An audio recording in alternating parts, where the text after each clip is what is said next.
If you find that your company is running out of cash in this credit crunch, two INSEAD educators have come up with a 6-step strategy that works like Plavix for your balance sheet. It frees up capital. Accounting Professor S. David Young and Affiliate Professor Kevin Kaiser, thank you for being with us. Appreciate it. Happy to be here. Let me start. Okay, where is this balance sheet cash and how do you get at it?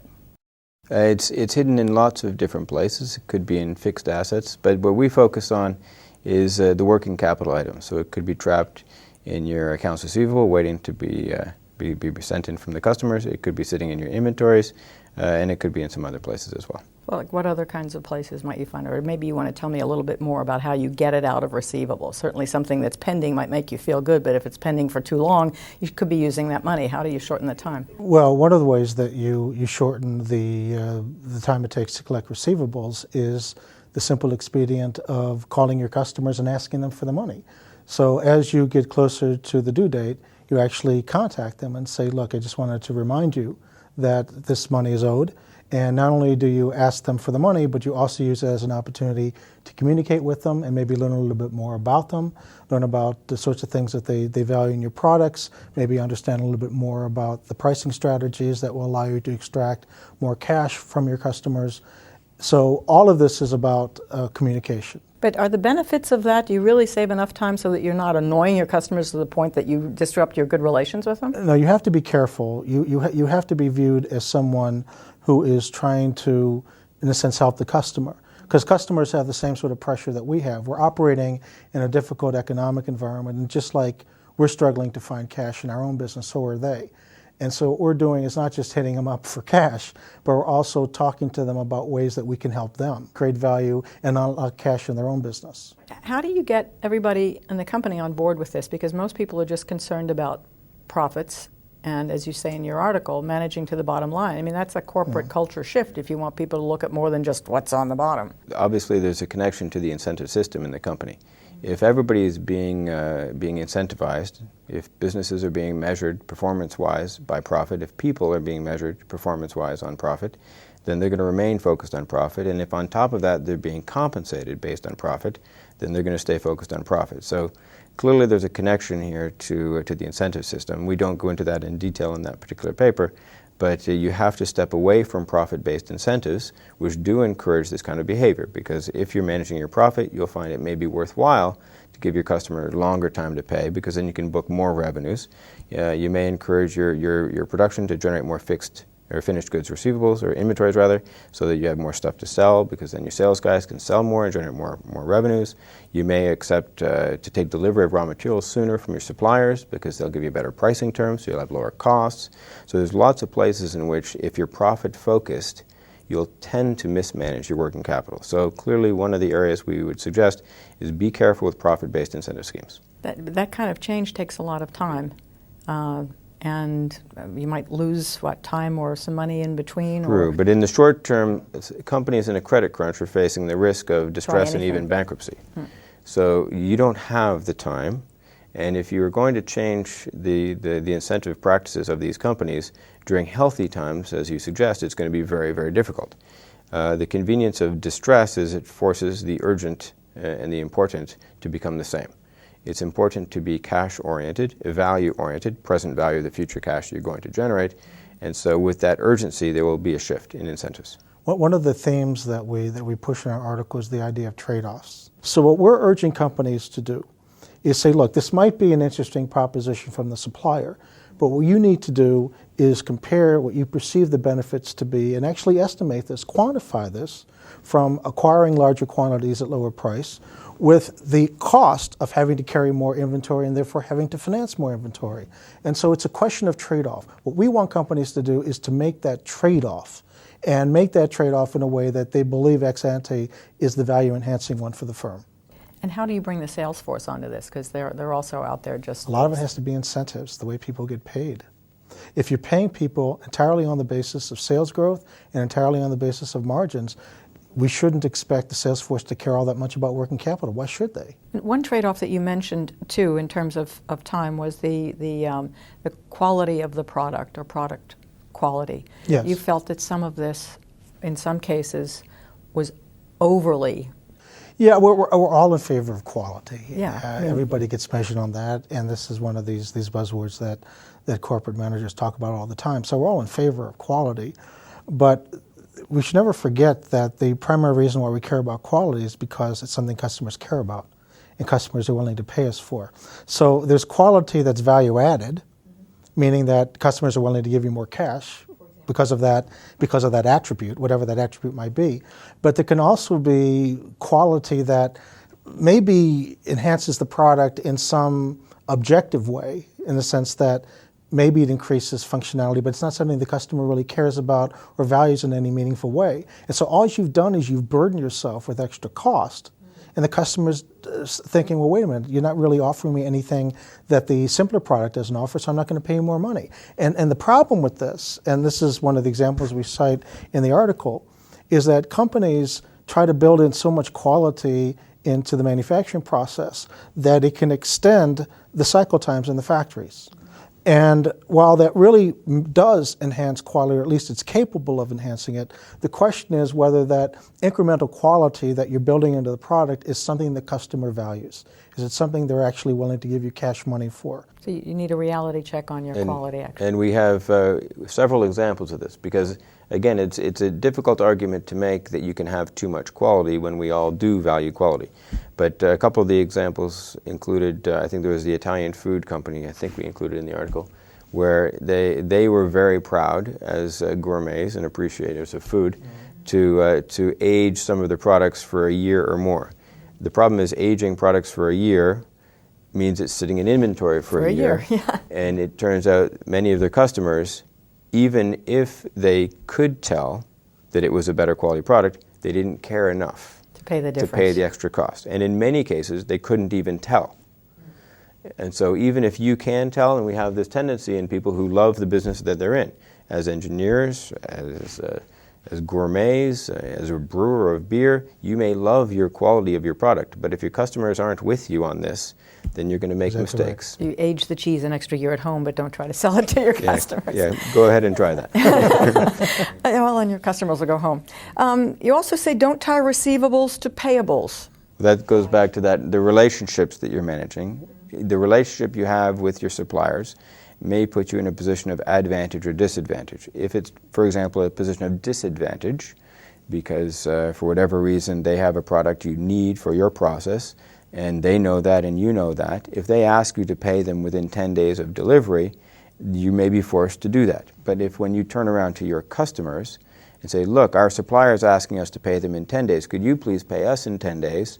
If you don't have that same type of relationship with your customers as you unfortunately have with your supplier, in other words, you don't have leverage or bargaining power, your products aren't sufficiently distinctive from others in the industry, with qualities and character, then they're just going to say, no, I'm paying you in 40 days because the nature of your products, the qualities, the features, the pricing, the services you're offering me are the same as 12 other guys. They're giving me 40 days to pay. There's no reason why I can pay you in 10 or should. And the fact that you have to pay your supplier in 10 has nothing to do with me. Is there an example of this to be made in the car industry today and what happened? I don't mean to throw a curve at you, but it strikes me that that's probably something that... There's a good example in the nature of the suppliers going bankrupt before General Motors and Chrysler did. Because in the context of the negotiating power there, the consumers have negotiating power because we can buy from BMW and Toyota and Nissan. This is why we extend these credit terms. We allow people to pay over very extended periods of time. But if you did that on the supplier side, well, obviously some suppliers have already gone bankrupt, but they would all go bankrupt because basically they couldn't afford to wait that long to get paid. And the nature of the bargaining power between General Motors, for example, and the customers on one side and the suppliers on the other was such that they had disproportionate negotiating power over their suppliers. So facing their own imminent bankruptcy many years ago, they decided first we're going to push the pricing pressure back onto the suppliers. The result is they're going to go bankrupt first, which they did, of course. Not necessarily a good thing either. No. You want to sell cars but you know you're going bankrupt. If you have enough negotiating power, you push it onto your suppliers first. They die first, and then 5 years later you die, which is exactly what we saw. And consumers at the end, of course, are the ones who are pushing General Motors into bankruptcy for the simple reason they didn't appreciate the quality and the features of the cars at the prices they were being offered, and so they chose to go elsewhere. Could that be an example of another, I'm jumping over one of your points, benchmarkers beware? I mean, and I don't mean to focus exclusively on GM, the point that we're making there, and this applies to so many different industries, is that people sometimes get carried away with benchmarking exercise. Everybody does this, and we're not opposed to it. Indeed, we think that it's legitimate business practice. But what we often do is we calculate a series of metrics, of indicators, company performance. For example, days of inventories, receivables, payables, et cetera. And we compare and contrast ourselves with industry averages or with key competitors or other paragons that we like to compare ourselves to. And oftentimes we'll find that on some of these dimensions we actually compare quite favorably. And so we walk away from that thinking, well, our company is just fine. On that particular dimension anyway, there's no real further improvement required or perhaps even possible because we're already near the top of the industry. So let's focus our attention somewhere else in the business.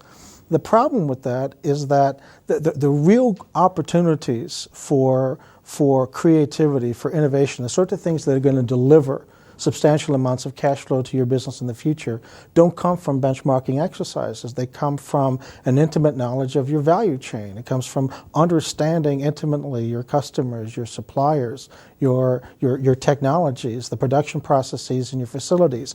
This is where the future cash flow is going to come from. And so what happens is we in a sense, lock ourselves in this straitjacket of benchmarking where we say, well, the only thing that matters is that we compare favorably or at least do as well as our major competitors. A great example of what we try to describe there, and one that's very well known, is the automobile industry. Again, General Motors, Ford, Chrysler, comparing themselves to each other, not just in working capital, but in production efficiencies and everything else. They all agree that we're all doing okay. But the truth is, the truth is, you know, if everybody else sucks as badly as you do, you think you're okay. Well, in fact, you may suck at what you do. And over here we have Toyota, and Toyota unfortunately didn't have the luxury of being able to compare themselves directly in the early years. So instead they built a system where they compared themselves only to themselves. And they created this process called continuous improvement, where we just asked the question, how well did we do last time and could we do it better this time? In other words, it's benchmarking only against your own self in the past. And that process of continuous improvement, can we do better now than we did last time, without looking at the other guys, you know, in a sense, they blew past most of the other world's car manufacturers. I think it's fair to say all of them. In many ways, they didn't even realize it perhaps because they weren't comparing themselves to the other guys. And then when they benchmarked, when they finally did the benchmarking, we realized they've long since blown past everybody else. So the benchmarking is very dangerous because it may convince you you're fine when in fact somebody out there is much, much better than you are. You're just failing to compare yourselves to the right companies. That kind of fits in with your last little comment here too, which is current and quick ratios are misleading, particularly in a recession. But that has the same feel as a benchmark. I was like, okay, this is. Well, this comes more from the sort of bankers' perspectives on liquidity. Bankers have a tendency, as they should, to worry about what's going to happen to my position when you fail to pay me back, when you default. In that event, I want to make sure that I have a good claim on good assets from which I can realize cash fairly quickly. i.e. receivables. Which includes receivables and inventories, for example. So they have a tendency to look at what will the situation be if you were to fall into a liquidity crunch right now, and how much cash would I be able to recover very quickly, which leads to, I'm going to look at your current assets, what I could liquidate quickly within a few months, your current liabilities, which are what has to be paid, and I would like the current assets ideally to be more than the current liabilities. Because if I end up in a crisis, I'd like that one to cover that one. Now the problem obviously is to increase the current assets. A nice way would be give your customers longer time to pay. And that'll make your receivables nice and high. Or keep lots of finished goods inventories, raw materials inventories. That'll make your inventories very high. So your current assets look really good. And on the current liabilities, your suppliers give you 30 days to pay in 2. And then you have very small current liabilities. And the current assets to current liabilities, the current ratio, will look quite good for you. Now that's from a banker's perspective in the event of when you default. But as we realize, the tendency to manage that way is actually going to increase the likelihood that you do default, because that's not what we would call good management. This is what we call the death scenario. That basically what the banker is doing is trying to protect himself in the event that you do default. that basically your firm does die, so that they get as much cash from you as they possibly can. And the great irony is that because you manage to the current ratio, or at least you might be suckered into managing to the current ratio, it increases the likelihood that this scenario actually happens. Let me end by asking you, you want this big change coming up. You want to look at balance sheets. You want to look at more than the bottom line. You want to change the sales force. How do you reward people for this, particularly at a time when everybody's getting axed? I mean, there's not a whole lot of loyalty anywhere, so how are you going to reward people? Or what do you do? A good reward structure is, if we work together and do this properly, you probably won't get axed. So if that's what you're worried about, then we're proposing a way of managing which makes the likelihood that you get axed much lower. It may, in some cases, reduce compensation from one year to the next, but on the other hand, if we succeed in really delivering the value systematically and creating it and delivering it systematically, then the likelihood that you'll end up earning a very nice compensation package overall is quite high. And on top of that, we would emphasize incentives are not simply the cash we pay you, but it's also the way we treat you. People respond not only to how much money you throw at them, but to how you treat them. The better we treat you, the less money we have to throw at you to keep you showing up to work every day, and more importantly, while you're at work, working hard. If we treat you well, we have lots of evidence that people show up and work really hard. If we simply think by throwing money at them, they're going to show up and work hard, we find they do show up, but the working hard part tends to not show up so much. Right? They don't stay loyal, they're not diligent, they're not hardworking, etc. The concern is that most companies, we think, would be better off without having any such incentives at all, and that if they do feel that they need to provide bonuses, they're probably better off providing just general profit sharing. Basically, it all comes down to this: are you a learning-based organization or not? And if you are paying people on the basis of outcomes for indicators, people aren't interested in learning, they're interested in reaching the targets. And then will do whatever they need to do, whether it's value enhancing or value destroying, to make sure that they reach those targets, and then the company's going to die. Well, on that thought, I'll say thank you very much, Sure, very thank you. much. S. David Young and Kevin Kaiser, good to see you. Thank you. Thank you.